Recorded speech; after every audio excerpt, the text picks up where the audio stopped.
गोबोरनै बे गासिबो बे नानिनि थालांनाय आरो बे डक्टर बिबुरा केन्सार हस्पिटालनि बे बिल्डिं आरो बेयो नै चिफ मिनिस्टार रिलिफ फान्डनि एप्लाइ खालामनायमोन। थ' लोगोफोर मानसिनि जिउ नङा बेमारफोर फार्स्ट टाइमाव बोरै जायो बेफोरनि थाखाय साबधान थानायानो मोजां। फिसा बेमारखौ थाब नायनानै लानायानो मोजां आरो ना, जाहाथे जों बायदि गाब्र'आ। जायनि न'खराव केन्सार जादों बेनि न'खरा बुजि मोनगोन।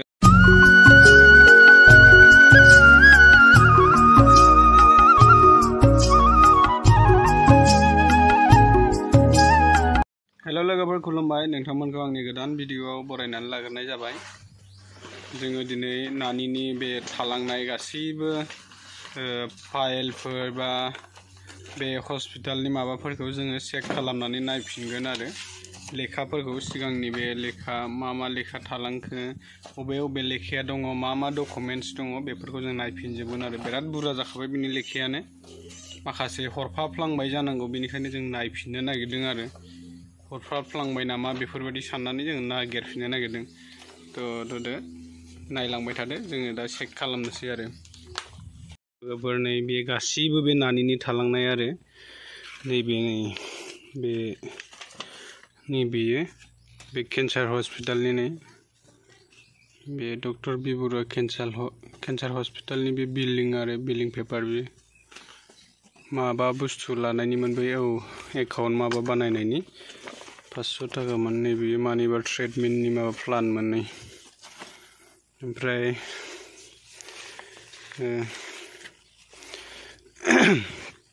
नैबे मोनसेया जाहैबाय नै बेनोमोन, जोङो बे चिफ मिनिस्टारनाव माबा एप्लाइ खालामनाया नै चिफ मिनिस्टार एप्लिकेसन, बियो बे एप्लिकेसनखौनो लानानै जोङो थांदोंमोन आरो नाथाय जेबो खामानि होआखै। बेनो मोननै एप्लिकेसन ट्रिटमेन्टनि थाखाय एप्लिकेसन खालामनायमोन, चिफ मिनिस्टार रिलिफ फान्डनिमोन आरो बियो नै चिफ मिनिस्टार रिलिफ फान्डनि माबा खालामनायमोन, एप्लाइ खालामनायमोन। ओमफ्राय नैबेफोरो जाहैबाय ब्लाड टेस्ट खालामनायफोरनि रिपर्टफोर दङ नै गासिबो, बे सिटि स्केन खालामनाय, सिटि स्केननि नङा, बे एक्सट्रा खालामनाय रिपर्ट आरो बे एक्सट्रानि, बेफोरो नै गासिबो ब्लाड टेस्ट खालामनायनि गोजा, केम' होनायनि। फाइला अबाव थांखो दे, ओमफ्राय लेखा गिदिरा मोनसे फाइला नानिनि माबाया फाइला बेफोर नै बे नै बेसेबां रोजा नायनो हागोन, नै बेसेबां रोजा बियो गासिबो बे हस्पिटालनि बिल गोजा आरो बेयो हस्पिटालनि बिल, ब्लाड टेस्ट रिपर्ट गासिबो बेयावनो दंजोबो आरो नै बेफोरनो 10,000 फाइलानो नै बे गांसे गांथाम गांब्रै दंखायो फाइलानो। ओमफ्राय नैबे जाहैबाय बियो RBSK कार्ड, बियो बे RBSK, बेजों माने सरकारि हस्पिटालाव गोरलैफोरनि ट्रिटमेन्टआ फ्रि जायो आरो बे समाव जों बेखौ बानायना लादोंमोन। बेजों सरकाराव फ्रि मोनो आरो गोरलैफोरनिखौ फ्रि खालामनो हायो आरो बेजोंल' फ्रि मोनदों आरो जोङो, बे कार्डजोंल' जोङो नानिनि ट्रिटमेन्टखौ फ्रि मोननाय जादों सरकारि हस्पिटालाव। फार्स्ट टाइमाव बेखौ बानायाखैमोन, उननि बेलायावसो बेखौ बानायनानै लानो रोंदों आरो अपारेसन खेबसे जाखांनायनि उनावसो बेखौ जों बानायदों। ओमफ्राय नैबेबो गासिबो नै बिलनि गोजा, मोननै मोनथाम हस्पिटालनि ना, बिराद बुरजाखा गासिबो आरो बेनिनो नै नैबे जाहैबाय बे मानिमोनलाय, आगस्टिननि माथो ST आगस्टिन हस्पिटालनिमोन बियो। दा जिरायनानै नायगासिनो आरो बेनि बे आधार कार्डजों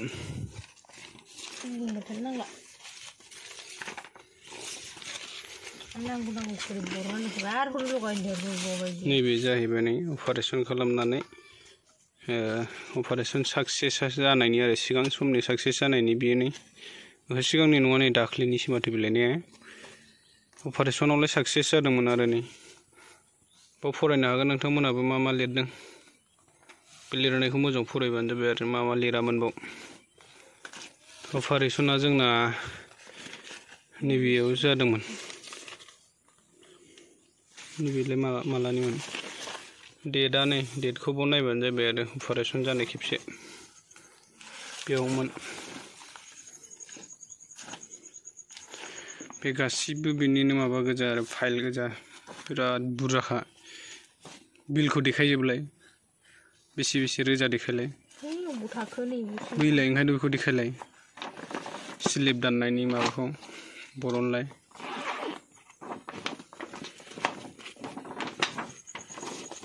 नै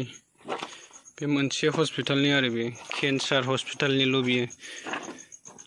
ओरै बोलानानै देखायलाय गांबेसे दं बे केन्सार हस्पिटालनिल' आरो बियो अयथासार रोजाखा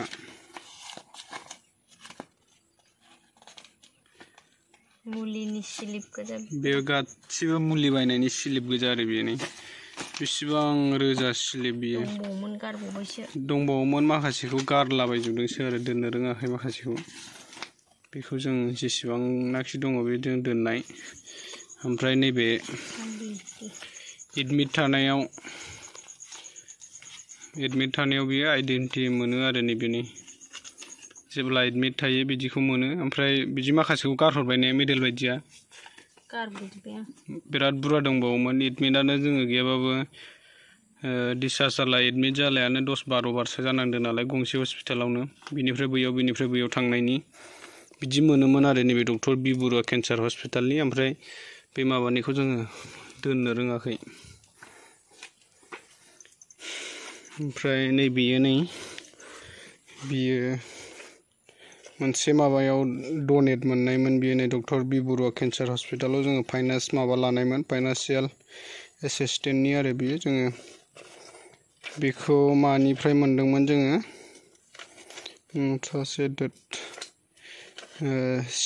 सिल वेलफेयार ना मानिफ्राय मोनदोंमोन बेखौ जोङो नै सिल वेलफेयारनिफ्राय जोङो बेखौबो 1 लाखनि सेक्सन मोनदोंमोन आरो नैबे कार्डजों 1 लाख मोनदोंमोन बे कार्डजों बियो क्रेडिट कार्डनो सिल वेलफेयारनिफ्राय मोनदोंमोन आरो बे गोरलैफोरनि माबानिफ्राय मोनखानायमोन बियो केन्सारनि ट्रिटमेन्टनि थाखाय गोजौ बे माबानिफ्राय हरनायमोन आरो बेखौ 1 लाख बेबो जेबो खामानियाव होआखै आरो जोंनो ओमफ्राय नानिनि फट'बो दं दा बाव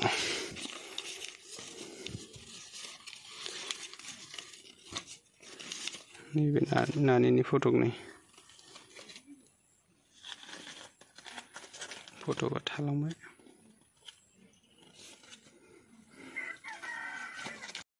नैबे माबानिमोन आरो गैला नै लिरनाया गोमोरजोब्बाय जानायनि दुइटमोन बियो माब्रै मा दौनांगौ मा प्रटिन दौनांगौ बिनि दुइट हरनायमोन नै बेयो गैला नै रिसिपआ बिदि रिसिपआबो बुरजाथारमोन दाबो दंबावो माखासे नैलाय बावबाव नैबे बेनो आरो जानायनि दुइटमोन आरो मा जानांगौ बेनिमोन नायलाय लोगोफोर नै जेन'बा जायनि न'खराव बेमार जायो बेफोरबायदि एकदम ट्रिटमेन्ट लानायनि बिलफ्रानो एकदम बुंफबलायना थाखायो आरो बिल होन जायखिनो सिटि स्केन खालामनाय मानिबा रिपर्ट बेफोरबायदि ओमफ्राय पेमेन्ट दाननायनि रिसिप्टफोर आरो नै टटेलि जोंनिया थांदों दा गासै 12-15 लाखनिफ्राय गाहायाव नङा आरो 12 बा 15 लाखनि गाहायाव नङा बिनि गोजौआवसो 12 बा 15 लाखनि गोजौआव थांदों आरो जोंनिया दा माखासे माबाफोरबो गैखाया आरो जों बै गांसे मोनसे लेखाखौ आं दहाय सिगाङाव देखायनाय लेखाखौ जोङो चिफ मिनिस्टार रिलिफ फान्डआवबो एप्लाइ खालामबायदोंमोन गैया आरो जेबो एक्सेप्ट खालामाखै नायखायाखैनो बिसोरो खेबथाम खेबब्रै थांबाय थादों लेंहरबायल' थायो गाबोन समफोर फैयो होननानै जेबो खामानि होआखैमोन आरो दा बुंनो थाङोबा मानसियासो गोमानानै थांगुलायबाय बेनिखायनो बेमार आजार जायोबा जों लोगोसे थानांगौ आरोना जों बर'जों बर'सो नायलायनांगौ सरखारनिफ्राय बांद्राय माबा खालामनायाबो मोजां नङा सरखारा ओरैबाबो बांद्राय नाहरनो नागिरखाया बुंनो थाङोबा जों पाब्लिकफोरानो एसे अनसुंथाइ हरलायनाया मोजां आरो बिदि जेन'बा भिडिअफोर माफोर होयोबा जोंबो गुबुनफोरनि माबाफ्राव हरो आरो नोंथांमोनाबो जोंनियावबो हरखादों गोबाङानो हरदों आरो गोबाङा नुहैयाखै आरो भिडिअफोरखौ नुनायबाथ' गोबां मानसियानो हरबावगौमोन नङा होमबा बेनो आरो नै गासिबो बिलफ्रा बाब अयथासार बुरजाखा फट'आनो मिनिस्लु मिनिलायनायमोन बियो जि मोजां मिनिलायनायखामोन हाथाय रैजे नुलायो मबाइलाबो केमेरा गाज्रि जाबाय नामा माथो सिनायलानो फट'खौ खाथियाव होब्रै नुवानै मा जाखो बेलाय नुवानो नै बे मानसिखौबा सिनायो फट'खौ मानो सिनायानो बै फट'खौलाय बैखौथ' सिनायो बिदि फिसा फट'खौ सिनायालै बोरैबा जाबाय मबाइला थ' लोगोफोर मानसिनि जिउ नङा होमबा दानो दं दानो गैया थास' बिलाइनि जिउ थास' बिलाइयाव जा दै गोलैयो बेफोरबायदिनोसै आरो नङा होमबा थास' बिलाइयाव थरथिं दै गोलैनाया बोरै गोलैलाङो बिदिसो आरो दा जोङो जेन'बा हाथाय बाजारफ्राव बाजार खालामफैनो फैनाय बायदिसो नङा होमबा जेब्ला जों बाजारनिफ्राय थांनानै न'सिम सफैफिनो बेबायदिसो आरो जोंनि जिउआ जोङो माने एथबां नायसेयावबो 15 लाख गाहाम 12 लाख गाहाम नायसेयावबो जोङो फोथांनो हायाखै आरो बियो माने इसोरा इच्छा गैयामोन आरो बेखौ गालांनायनि बेनिखायनो बे थांफिनदों बयहाबो मालाय मोनसे खाफाल लानानै फैखायो नङा होमबा बेनिखायनो बारा दुखुबो खालामनांगौ जाया आरो दुखुबो खालामनो सानला आरो दा आं बेखौल' शेयारिं खालामो माने बयहाबो बेमारफोर फार्स्ट टाइमाव बोरै जायो बेफोरनि थाखाय साबधान थानायानो मोजां फिसा बेमारखौ थाब नायनानै लानायानो मोजां आरो ना जोंबो बै जाजेननाय समाव माने बेमारफोरखौ थाल मोनाखैमोन बेफोरबायदि जालांगोन होननानै बिदिनो बयनावबो नायदों डक्टरफोरनाव देखायदों नर्माल बेमार होननानैल' बुङोमोन आरो बेखायनो जोङो बांद्राय सिरियासबो लायामोन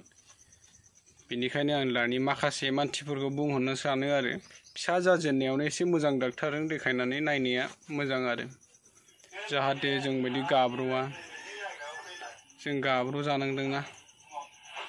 जाहाथे बै दस्रा मानसिफ्रा गाब्र'आ आरो ना जों बायदि गाब्र'नाङा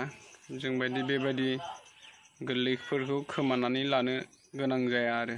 बेनिखायनो साबधान जानायानो मोजां आरो फिसा बेमार जाबाबो दिन्थिनानै लानाया मोजां आरो दा जोंबो सानदोंमोन आरो दाथ' जोंबो सानो सिगां समाव जोङो मोजां डाक्टारनाव बेबायदि डाक्टार गिदिरनाव देखायोबा मोजां जागौमोन आरो जों ओरैनो फिसा फिसौ बा फार्मासि आरो अबेबा आगस्टेन अबेबा स्वागात बेफोरबायदियाव लांबाबो जोङो मोजां रेसपन्स गैया आरो मोजां रेसपन्सखौ मोनाखै बेनिखायनो एसे मोजां डक्टरफोरनाव लांनायानो साबसिन आरो दा नुवाखै नै बेफोर बिलफ्रा रोजा बिल आरो दा जोंनाव देखायजेननायनिफ्रायनो दङ बावहाय माखासे ओमफ्राय माबाफोरखौ जोङो दोननानै लायाखै आरो माखासेखौ जोङो जिखौ नांनाय नंला साननानै बेफोरबायदि बुस्थुखौ गारखादों आरो सिगाङावनो दा बे जि दङ बेनोसै आरो दा बेफोरखौ जोङो गारा आरो दोनजोबगोन गासिबो थालांजोबदों आरो थाबाय थादों गासिबो बिलानो बिल नायख'लायनो हाखाया मोजां बिलखा नैबेयो MRI खालामनायनिमोन MRI रिपर्ट आरो बे नै नोंथांमोना बेखौ फरायनानै नायनो हागोन आरो नानिनि बेमारा बेसे गेदेरमोन नैबे माबायाव लिरनाय दं नै बेखौ नायबानो जाबाय बेसे गेदेर टिउमारमोन आरो बे अपारेसन खालामखांनायनि उनावबो बेसे गिदिर जाबावामोन बेखौ नायनो हागोन आरो बे फार्स्ट अपारेसन खालामनायनि उनाव केम' मोनब्रै मोनबासो थुखांनायनि उनाव MRI खालामनायनिमोन आरो दा बेखौ फरायनानै नायनो हागोन नोंथांमोनाबो नैबे रिपर्टआ जाहैबाय बिखुंनि हारानिफ्राय केन्सारखौ टेस्ट खालामनायनिमोन नैबे बे केन्सार टेस्ट खालामनायनिमोन नै बे रिपर्टआबो बेखौबो नायनानै फरायनो हागोन नोंथांमोना नैबे नै बिखुङाव जे जान्जि जरायाव दे मोननै हारा थायो बिनि आरो बेनि बियो केन्सार टेस्ट खालामनायमोन आरो बे केन्सार थैजों खारदोंना खाराखै बेखौ टेस्ट खालामनायनिमोन बेनोमोन आरो अनेकथा टेस्ट खालामजानांदों बहुद खस्थ' मोनदों आरो बे टेस्ट खालामनाय मानायाव बे जेनाखि बे बिखुंनि बे माबायाव हारायाव एकदम खामि हारा बायदि माबायाव हारायाव दा बे जान्जि जरायाव मोनसे हारा थायोना दुमालु दुमालु मोननै बेयावहाय आरो एकदम गिरमिट बायदिसो दंफां माबा फलंग्रा बायदिसोखा आरो बेजोंसो फलंखायो बिराद खस्थ' मोनो आरो बे समाव नायनोनो हाखायाखैमोन आंलाय फलंनायखौ एकदम गाबनायखौनो बिनि होख्रावनायखौनो एकदम नोगोद माबाखादोंमोन आरो आङो नायनोनो हाखायाखैमोन उफाय गैया बेमारा जाबाय जेब्ला नायहोनांगौबो जाबायमोन आरो माथो खालामबावनोमोन गथ'आबो बिराद सैज' खालामदोंमोन आरो खालामनायालाय गावनि अपारेसनफोर खालामनाय मानायफोरखौ बांद्राय बे सानायफोरखौ सैज' खालामनानै थायोमोन आरो बे बे माबानिसो माबा चेक खालामनायनिसो बे डायग्नोस्टिक ना मा होनो बेनि नेगेटिभ मोननायालाय थै रिपर्टसो बे आं बायहेरायाव थै रिपर्ट खालामना लायनायालाय बैयाव हस्पिटालनि बायहेरायाव खालामनायनिसो अयथासार खस्थ' मोनो आरो जाय मानसिया केन्सार जादों जायनि न'खराव केन्सार जादों बेनि न'खरा बुजि मोनगोन आरो बेसे खस्थ' जायो हस्पिटालाव आरो एकदम माबायदि जानाङो बे बुजि मोनो आरो उन्दै गथ'फोरनियाव बांसिन खस्थ'आ जायो मानो होनोब्ला उन्दै गथ'फ्रा खिथानोबो रोङा नालाय बुजि मोना गावनाव मा जादों बेखौ मिन्थिया दा जोंनियावबो बिदिनो जादों आरो गाव इसिबां खस्थ' मोनदोंबाबो बे गावनि खस्थ'खौ मिथियामोन आरो गावनाव मा जादों बेखौ गाव बुजि मोनामोन गावनि अपारेसन खालामनायखौ उदैफोरखौ बे गस्ला गानदोंबाबो जोंनो बोलानानै देखायोमोन हारसिं खिथायोमोन आरो सोरबाफोर सोंबाबो बबाव मा खालामा होनना सोंबा खिथानो रोंसैमोन आरो बे गस्लाखौ बोलानानै उन्दैबाबो खिथानो रोंसैमोन बियो बिदिमोन आरो गावनि सानायखौ सानाय मोनलामोन खोमा सानायफोरखौ बांद्राय गाबलाबायलामोन आरो बियो बिजि थुबाबो माबाबो गाबलाबायलामोन ओमफ्राय बांद्राय डक्टरफोरखौबो सोरबा बिजि थुनायफोरखौबो गिनो रोंलामोन आरो बे सानायखौ माने सानाय मोनलामोन बिराद सैज' खालामदोंमोन आरो नाथाय खाफालावसो गैया खाफालाव गैयाबा बहाथो थाखा फैसा गारबा मालाय थानो नङा होमबा जों नाजादोंमोन आरो गोबां नाजादों जोङो हाजासे गासिखौबो फानग्लुंजोबनानै नाजादों हायाखैसो आरो थानायमोनब्लाथ' बिराद खुसिनि खोथा जागौमोन दासिमाव बिराद मोजां बिराद गेलेनाय थाबायनाय जासिगौमोन आरो जोंहाबो बिराद खुसि मोनसिगौमोन गोसोआव एसे गोसोआव दावदाब थालांबाय आरो ना दुखु थालांबाय दुखुआलाय गावनि फिसा जानानै गावनि न'खरनि जानानै एसेबाबो दुखु थाखायो नङा होमबा थ' लोगोफोर दिनैनि भिडिअ'आ एसेनोसै बे जोंहा गोथै हाखरखौबो नायिया बिराद गोबाव जाबाय बेखौबो आं नोंथांमोननो देखायगोन ससे दिनै नायगोन आरो दा नायलांबाय थादो नोंथांमोना भिडिअ'फोरखौ नैबे नै जोंना नानिखौ फबनाय गोथै हाखर गोदाव सोराव जाजोब बेनोमोन आरो ना नानिखौ फबनाय जायगाया दा जेरै दं बिदिनो मोजाङैनो दं आरो जेबो रावबो आवलायाखै सोरथो आवलायनो ना गोथै हाखरखौलाय बिदिनो मोजाङैनो दं आरो दा हालेवदों नालाय बे हालेवनायखाय आं नायनो फैदों आरो गोबाव जाबायमोन सिबिं फोनो बेखौ हालेवहोदों आरो नै लांदां जाजोब्बाय न'आबो नै खाथियावनोखा बेनो न' बे खाथियावनो दोनखादों आरो नानिखौ बेनोमोन आरो बेफोर बे फिसा फिसा बुस्थुआ गावनि गेलेग्रा गोजा गासैबो बे फिसा फिसा बुस्थुआ गावनि गेलेग्रा गोजा आरो बिसोरो गावनि गेलेग्राखौ बावनो रेडि ज' खाथियावनो गारना होजोबखादों जोङो गोजानाव माबाखायाखै